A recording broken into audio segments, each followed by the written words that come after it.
So if you are clicking on this video, chances are you are smack in the middle of this letter sound curriculum.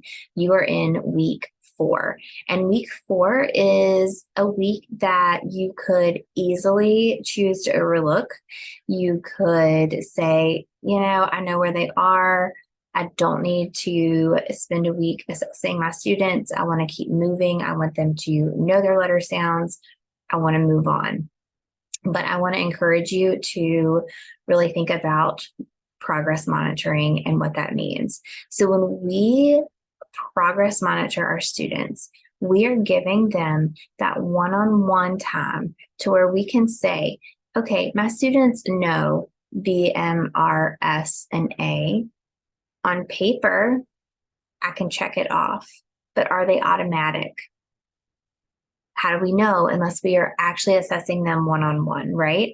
And so there's a difference in knowing your letter sounds and being automatic with them. And we want to make sure that our students are, in fact, automatic, because when our students are automatic, they're able to look at a word, know the sound in that word instantly, segment that word, blend it back together to read it. And that's what we're working on. That's why we're teaching the letter sounds. And that's why we're combining that phonemic awareness piece, is because we want to build strong decoders.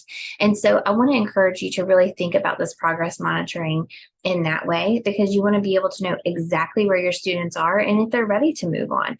And if you are in a tiered system, which I hope that you are, an intervention system, then you are a tier 1 teacher, and you notice that you have been giving students explicit and systematic instruction in letter sounds and we're just not getting it, then you need that data to say, hey, I think they need extra support. I think I need to have them in a tier 2 space so that they're getting that from me, but they're also getting it from someone else.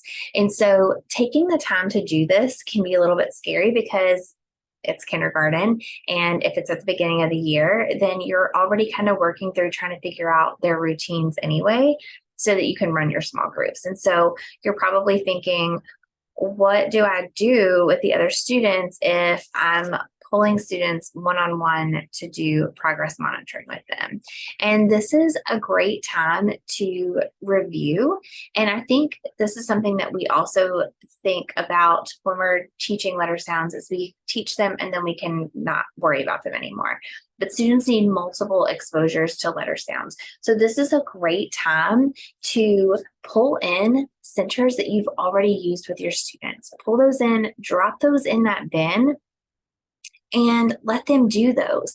They're going to feel successful because they've already done them before. You're not going to have a lot of questions because they already know what to do. So you can pull in those centers. You can pull in the independent work. It's okay for them to do this independent letter ID sort again. It's not going to hurt them. If anything, it's just going to reinforce what you've already been teaching. So you really have to think outside the box about how you want to do this.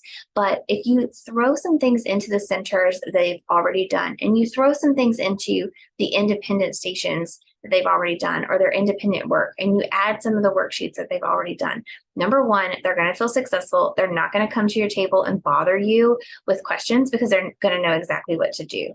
And if you've set those routines in place and you've already been doing small group for 3 weeks now, then your students know what to expect. They know that when you're in small group, they can't interrupt you. They know that when you have a small group at your table, they are working. They know they have jobs to do. They know they have their independent work. They know they have their literacy centers, or whatever those routines that you've already established and put in place. They understand that. So it's not any different to pull one student over as it would be when you're pulling a group of 4 or 5 over. So I really, really would encourage you to take this time, do the progress monitoring.